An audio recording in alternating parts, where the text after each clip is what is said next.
hoje nós vamos conversar um pouco sobre Criogenia de D, ou Manifesto pelos Prazeres Perdidos, que é um romance publicado agora em 2021 pelo Leonardo Valente, que foi quem me enviou este exemplar e a quem eu agradeço.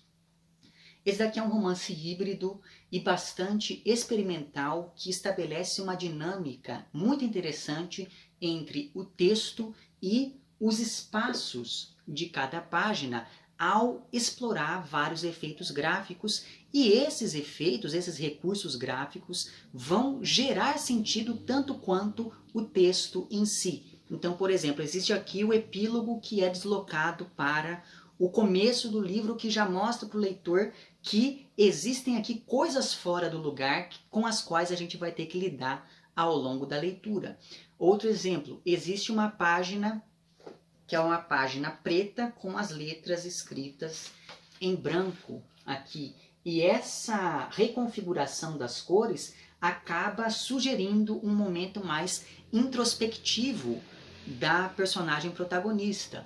Ou então, existe aqui um uso muito interessante das letras maiúsculas e minúsculas, e isso determina o ritmo da nossa própria leitura nessas passagens em específico. Então, existe aqui um trecho que não tem vírgulas, o que aumenta a sensação de pressa, a sensação de verborragia por parte da voz narrativa.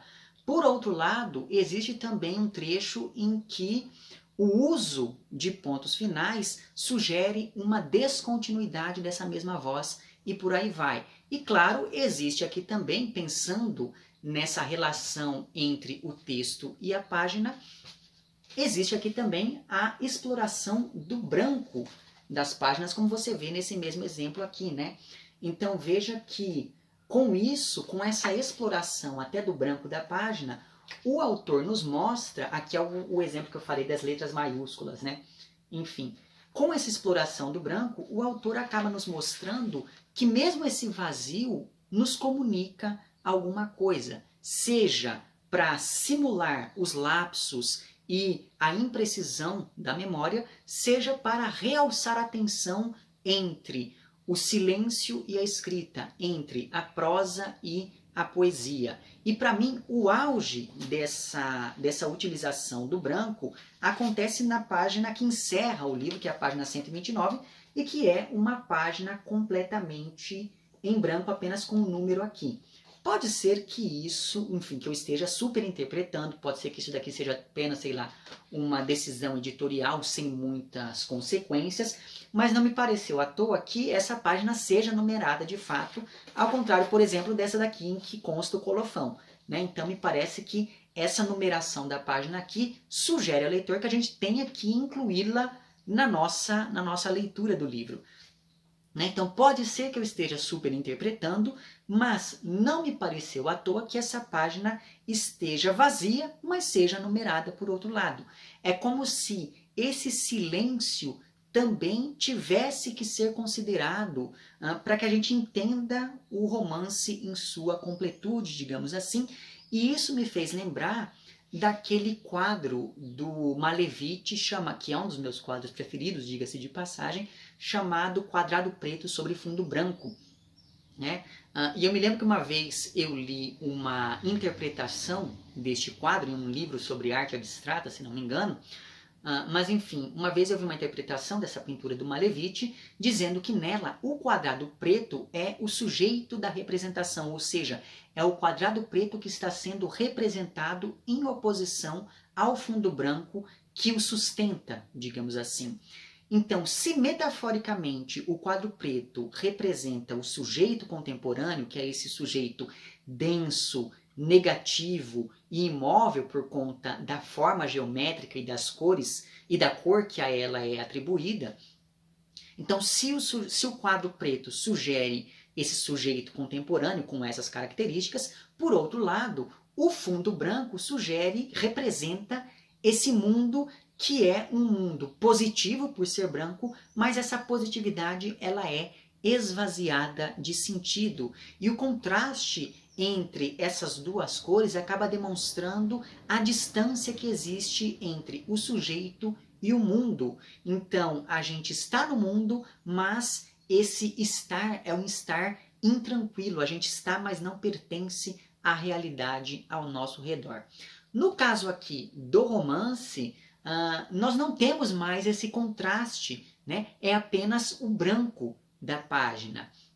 Mas isso faz muito sentido, já que ao longo de todo o livro, o narrador diz em vários momentos que ele quer ser aquilo que ele está escrevendo. Então, por exemplo, na página 39, ele diz o seguinte: parar, ou seja, dar uma pausa de mim mesmo, significa parar de escrever, o que não significa parar de formular frases. Elas continuam fluindo, ainda que desorganizadamente, pois sem palavras não há vida em mim. Aí um pouquinho mais para baixo ele continua. Minha pausa seria então a interrupção da busca do meu ser por meio da palavra.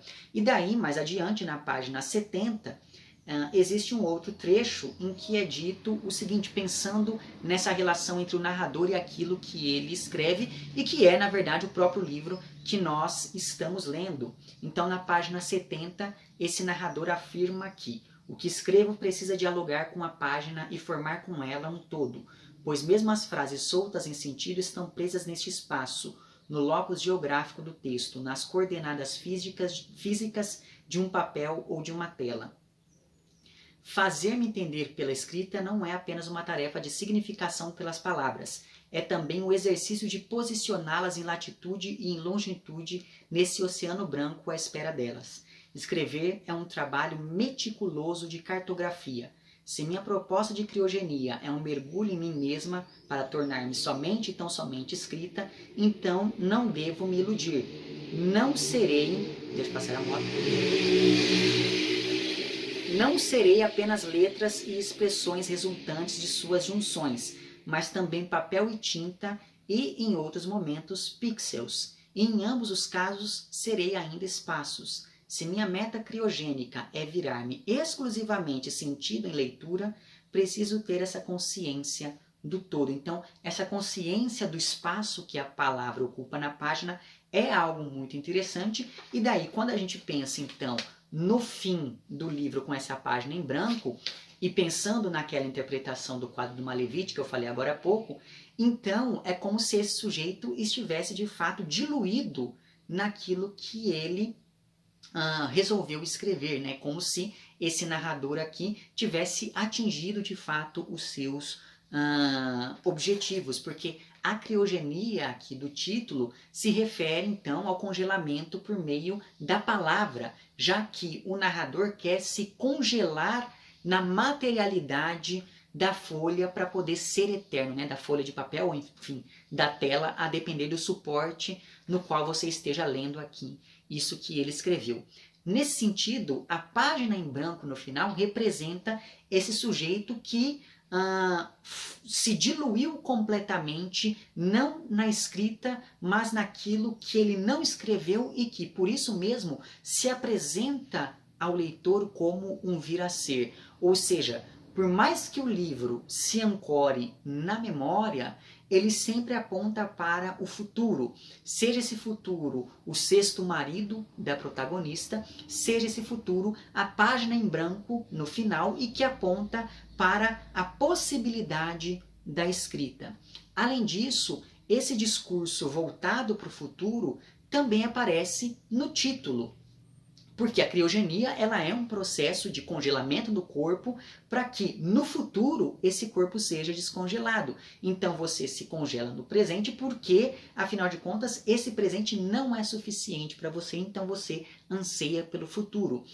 Mas mesmo a noção de manifesto que aparece aqui no subtítulo, essa noção de manifesto ela tem relação com o futuro, porque nas vanguardas o manifesto é quase como se fosse uma carta de intenções e um modo de explicar como uma determinada estética vai funcionar. Quando a gente pensa, por exemplo, no manifesto surrealista, no manifesto dos futuristas, existe essa relação com o futuro muito, muito interessante. Mas voltando aqui ao texto, o modo como cada página se configura também importa para o sentido daquilo que nós estamos lendo e para a subversão da linguagem que o autor promove. Por isso, se por um lado o texto ele é bastante poético ao expor essa subjetividade mais derramada da voz narrativa. Por outro lado, esse texto tem muito de teatral na medida em que esse derramamento é encenado na materialidade do próprio livro, porque esse texto ele é, digamos, ele é descontínuo porque ele traduz a descontinuidade da própria voz narrativa, de modo que o corpo do livro é também o corpo da narrativa e do próprio narrador, que é um representante da classe média, e isso acaba apontando para a desintegração, para a dissolução da própria sociedade. Nesse sentido, pensando nessa dissolução da classe média representada pela dissolução do próprio narrador, enfim, não é à toa que no final do romance seja dita de maneira um pouco enfática que um personagem aqui é brasileiro. E com esse dado, pensando nessa narrativa caótica, nessa narrativa fragmentada, me parece que o livro aponta muito bem para a nossa realidade contemporânea, ainda que a partir de um método de subversão da linguagem, digamos assim. E talvez o melhor exemplo dessa subversão seja o modo como o narrador oscila entre o masculino e o feminino. E assim esse narrador ou essa narradora, dependendo do trecho que você ler, ou até da frase que você ler, porque às vezes em um mesmo parágrafo o narrador oscila do masculino para o feminino, mas enfim, então, nesse sentido, esse narrador ou essa narradora não se limita, né? Ele ou ela acaba se expandindo a partir daquilo que escreve, e essa fluidez do gênero aponta também para a fluidez da estrutura do romance e do próprio texto em si. Então, esse texto ele pode ser entendido como um romance, mas ele se apresenta aqui como um manifesto, e ele tem a estrutura fragmentada que lembra, por exemplo, em vários momentos, a ideia do aforismo. Então veja que essa fluidez do gênero do narrador é também, ou aponta também, para a fluidez do gênero do próprio texto. E pensando nesses aspectos materiais do livro, a capa acabou ganhando um novo sentido, então, porque essa capa ela recupera uma pintura do Ismael Neri, chamada Duas Figuras sobre Azul, se não me engano, que é, enfim, aliás, Figuras em Azul, que é uma pintura da qual eu gosto bastante, diga-se de passagem, e essa recuperação da figura do Ismael Neri recupera todo aquele momento das vanguardas na primeira metade do século XX. O próprio Ismael Neri ele se aproximou do cubismo, do surrealismo, que é, enfim, a vanguarda com a qual ele acabou se associando de maneira um pouco mais direta, e ele tem algumas pinturas também expressionistas. Então veja que o Ismael Neri ele é muito representativo de toda aquela efervescência artística das primeiras décadas do século passado. E essa ligação com as vanguardas justifica a noção de manifesto aqui no subtítulo, já que é muito comum a gente ver manifestos sendo escritos para explicar as vanguardas, como por exemplo, eu já citei aqui o Manifesto Futurista e o Manifesto Surrealista. No caso da literatura brasileira, a gente também tem lá o prefácio interessantíssimo do Mário de Andrade, que faz às vezes ali de manifesto lá da Pauliceia Desvairada, né?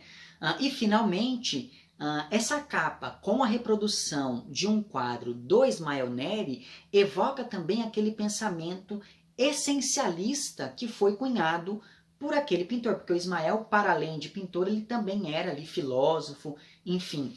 Essa noção do essencialismo também foi muito trabalhada pela Adalgisa Neri em um romance dela chamado Neblina, sobre o qual já falei aqui em algum momento do passado, e eu vou deixar o link disponível lá embaixo, caso você não tenha visto, eu sugiro que veja. Mas enfim, esse pensamento essencialista dizia que a essência é mais importante do que qualquer tipo de critério para definir o sujeito. Então, o sujeito deve ser definido pela sua essência, não pela sua idade, pelo seu gênero, pela sua classe e etc. Então, talvez seja por conta disso que exista aqui essa pulverização desses outros critérios para definir quem é, afinal de contas, que está contando essa história para a gente. E como eu disse, uma das grandes questões desse livro é essa indefinição do gênero da voz que comanda a narrativa e que se apresenta simultaneamente como uma voz masculina e feminina. E isso faz, enfim, com que esse seja um romance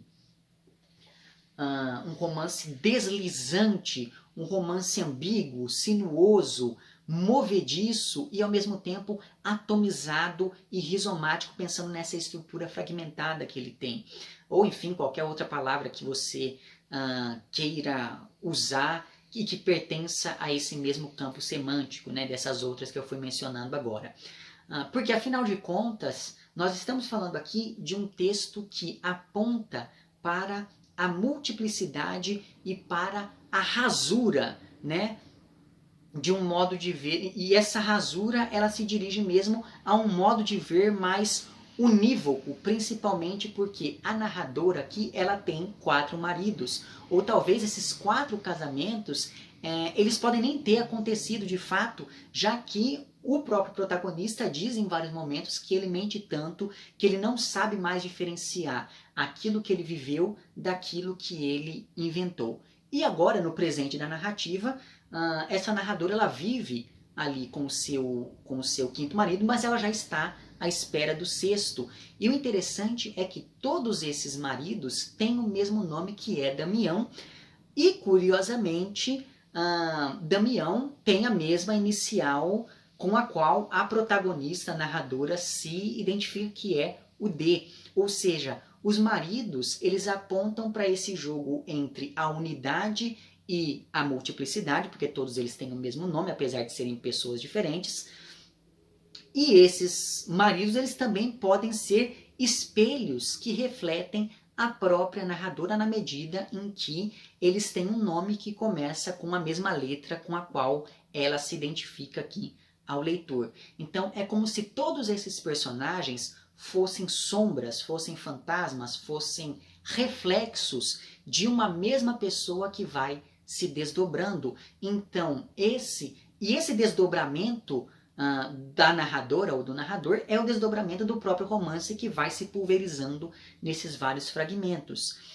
Então veja, esse é um livro em que ao mesmo tempo a gente tem vários personagens, mas a gente também pode ter apenas uma única pessoa. Não por acaso é a voz da narradora que a gente escuta aqui, ainda que essa voz, então a gente não escuta a voz desses outros maridos, ainda que a voz da narradora seja ela própria múltipla, seja ela própria um eco de várias outras vozes, pensando nessas referências intertextuais que a gente vai ter aqui e que são referências que, enfim, aparecem repetidamente, e isso de certa maneira chama a atenção do leitor para a importância que a gente tem que dar a essas outras vozes com as quais o autor estabelece esses diálogos.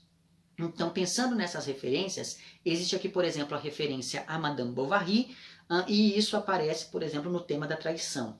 Existe a referência que é a mais clara, que é a mais frequente, enfim, que é a referência a Anna Karenina, do Tolstói, e isso aparece aqui quando a gente pensa que essa narradora ela escreve para se vingar, assim como a personagem lá do romance do Tolstói também se vingou de seu amante e de seu marido, de certo modo, e dela não vou poder explorar isso, porque senão vai ser um spoiler. Mas enfim, existe aqui também uma referência muito direta a Hilda Hilst, quando a gente pensa no D aqui, a gente lembra lá do Obscena Senhora D, e existe também muito de Clarice Lispector aqui nesse livro. Inclusive, a Clarice ela tem um conto chamado Onde Estivesses de Noite, e nesse conto existe um ser que é representado como masculino e feminino ao mesmo tempo, então eu acabei fazendo esse paralelo entre este romance e aquele conto. E além disso, a própria dicção do texto ela tem muito do Deleuze, né? Principalmente quando a gente pensa lá na noção de rizoma proposta por ele e pelo Guattari eu esqueci o nome daquele livro, mas enfim, eu vou deixar certinho lá embaixo depois, mas existe um livro do Deleuze e do Guattari em que eles falam dessa questão do rizoma e isso me parece muito caro aqui à escrita deste romance. Mas enfim, o livro ele se desenvolve a partir das memórias que o narrador vai evocando de cada um desses casamentos. E a gente percebe que desde o início, D sempre foi muito submissa à vontade alheia, tanto às vontades dos maridos com quem ela se casou sempre de maneira muito impulsiva, quanto às vontades, por exemplo, do pai, que desde a infância sempre dizia que ela deveria andar nos trilhos ou coisa parecida. E essa imagem do trem é muito importante aqui e também faz referência lá, principalmente ao Tolstói, mas enfim.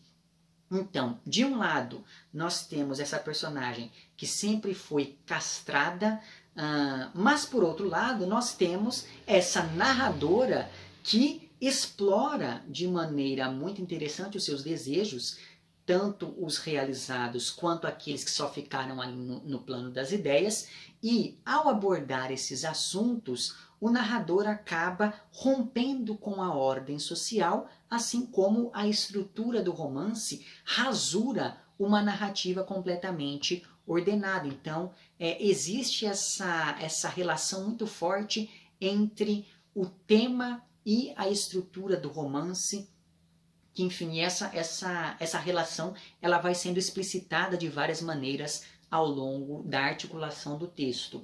Até que chega um momento em que a gente vai se dando conta que uma das tônicas desse livro é a farsa, é a mentira. E daí vem a incerteza que conduz toda a narrativa. Essa farsa ela está presente em coisas simples, como quando o narrador diz que gosta muito de cozinhar, mas as receitas que ele prepara são receitas falsas, digamos assim, no sentido de que essas receitas parecem refinadas, mas elas são feitas com produtos baratos de modo a enganar o paladar de pessoas que acreditam que conhecem a alta gastronomia. Mas essa farsa ela também aparece aqui de um jeito mais complexo, como quando a gente se pergunta se essa duplicação da identidade do narrador não aponta, na verdade, para a ausência de identidade que ele tem. Porque esse calendoscópio identitário, digamos assim, associado, por exemplo, lá ao nome Damião, ou então a inicial D, e na verdade o nome que se esconde por trás dessa inicial talvez nem seja a coisa mais importante, ou mais interessante, ou mais relevante para entender aqui o romance. Mas enfim, esse caleidoscópio identitário mostra que, na verdade, esse eu que está falando ao longo da narrativa é tão autocentrado que ele só vê o outro quando este outro é um reflexo do próprio eu. Então, esse nome Damião, ele uniformiza esses maridos de modo que todos eles sejam uma única coisa que nada mais é do que uma sombra da própria narradora quando a gente pensa nessa relação entre o nome Damião e a inicial D, que é usada para, enfim, identificar essa voz que articula o romance. E isso tudo acaba promovendo uma diluição do real. E é por isso que não faz diferença se esse narrador é confiável ou não. Porque, e isso eu falei bastante na minha postagem sobre este livro no Instagram, então se você não me segue lá, eu sugiro que você faça isso.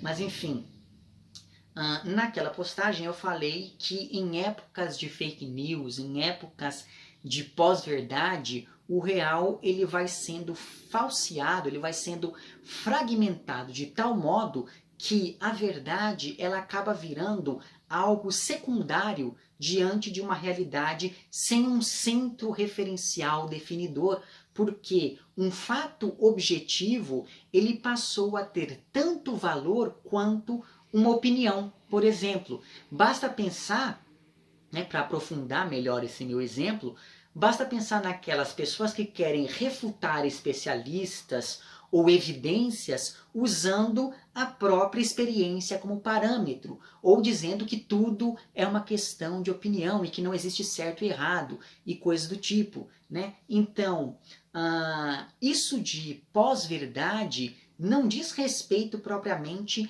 à mentira, mas sim a um período em que não faz mais diferença nenhuma algo ser ou não verdadeiro. E isso me fez lembrar de uma frase do Baudrillard, lá em Simulacros e Simulações. Em dada altura ele diz que o real já não é possível, porque a realidade ela foi sendo simulada e substituída por simulacros, né? Então, graças a esse real inacessível, digamos assim, essa noção de que o narrador é ou não confiável, ela perde um pouco de sentido, porque a própria noção de confiabilidade, de verdade, perdeu um pouco sentido nesse nosso contexto contemporâneo. E como eu falei para vocês, esse livro aqui, no final, ele aponta de maneira muito direta para essa relação com a sociedade, ao falar que um dos personagens aqui era um brasileiro, né? E daí eu não vou poder entrar em maiores detalhes sobre esse personagem. Mas enfim, toda essa discussão sobre um real falseado, ela vai aparecer no romance até mesmo quando a gente pensa que esse é um livro que, no fim das contas, fala da escrita de um livro, de modo que essa autorreferencialidade do romance questiona o tempo todo o que pode ou não ser ficção nesse enredo. E exatamente por conta disso fica aqui então a minha sugestão desse livro. É um livro que, apesar dele tratar desses temas que são temas complexos, ele faz isso de uma maneira muito fluida. Então é aquele tipo de livro que você começa a ler e você não quer parar até chegar ao final, né? Ou pelo menos foi isso o que aconteceu comigo. Eu vou deixar lá certinho embaixo na descrição desse vídeo informações de onde você pode comprar aqui o livro. E é isso então, fica novamente o meu agradecimento aqui ao Leonardo pelo envio. Vemo-nos nos próximos vídeos e um amplex.